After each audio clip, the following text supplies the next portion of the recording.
Hi guys, welcome back to Nyx Reads. Today with a slightly different video, but please feel free to subscribe if you love watching bookish videos.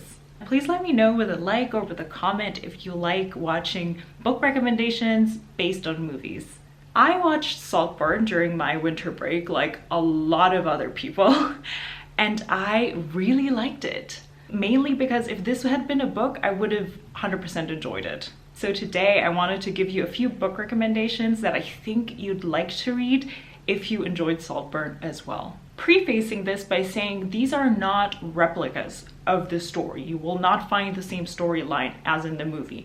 What I tried to do was to pick and pluck some elements that I found in the movie, namely the unhingedness, is that a word?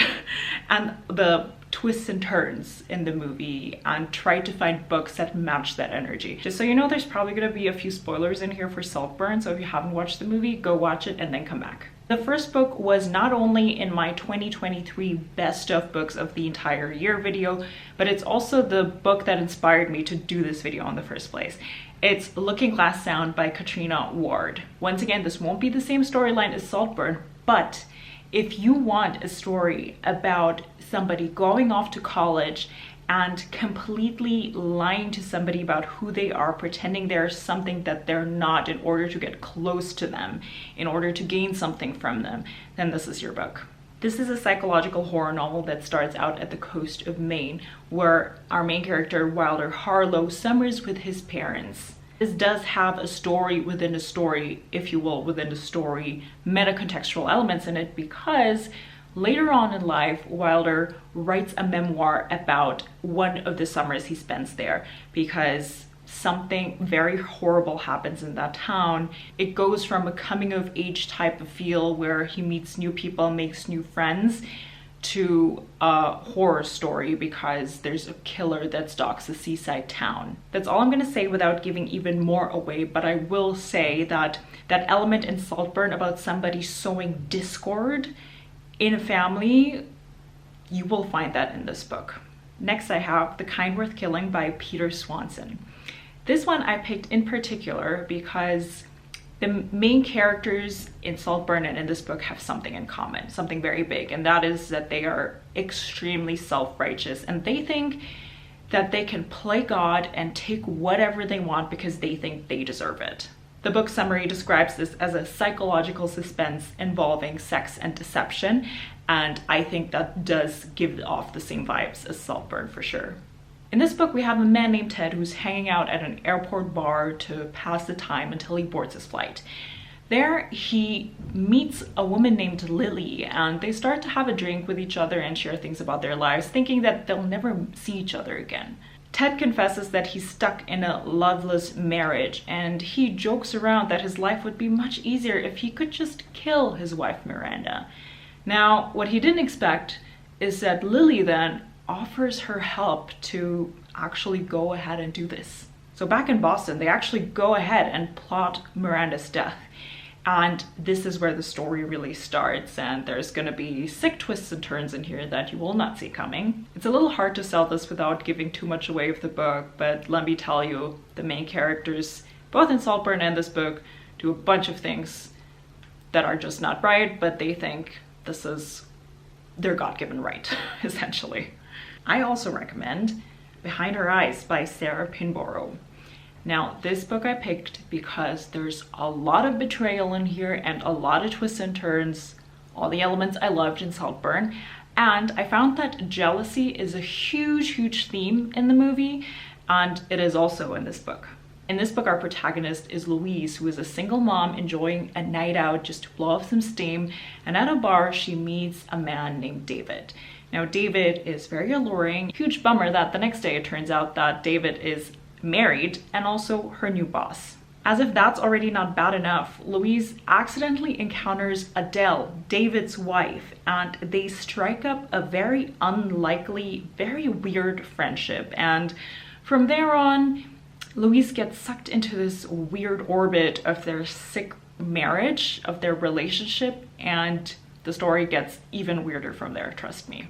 If you like the jealousy aspect in the movie and the way you didn't see things coming, then Definitely read this book. The next book is no other than You by Caroline Kepnes.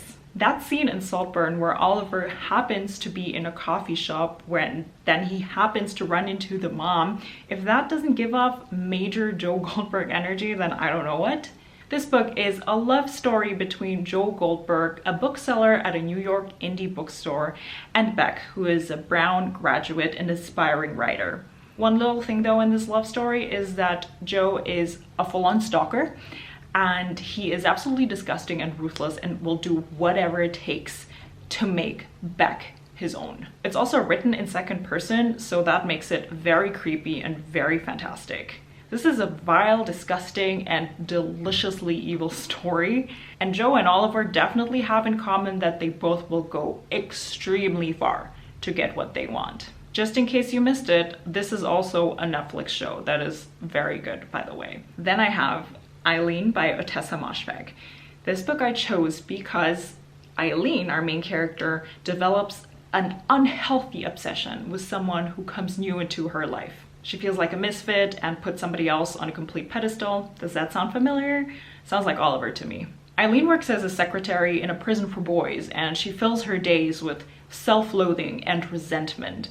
Ottessa Moshfegh is the queen of unreliable and unlikable characters, so that part is honestly the best part in this book. She meets Rebecca, a very vibrant new counselor at this prison for boys, and they strike up an unlikely friendship, but Rebecca then pulls her in to be complicit to a crime that goes way beyond what Eileen imagined that she could ever do.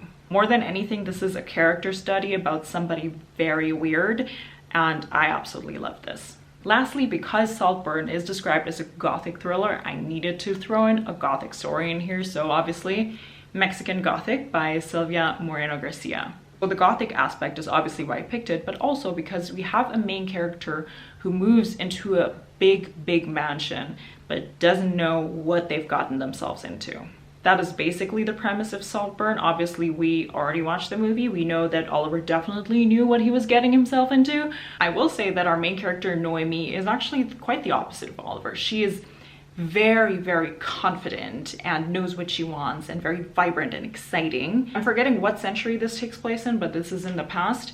And she heads to High Place, a Gothic mansion in the Mexican countryside, after she receives a very distressing letter from her cousin who fears that her husband is trying to poison her. That husband is a very alluring and handsome Englishman, and not only he but also the house start to infiltrate Noemi's consciousness and dreams. So something weird is going on, and while the story is definitely different from Saltburn, another element that both of these have in common is that Noemi finds herself in a very cultish, closed-off environment that seems very far from reality. This is a good one, and the horror gets very weird. Very weird.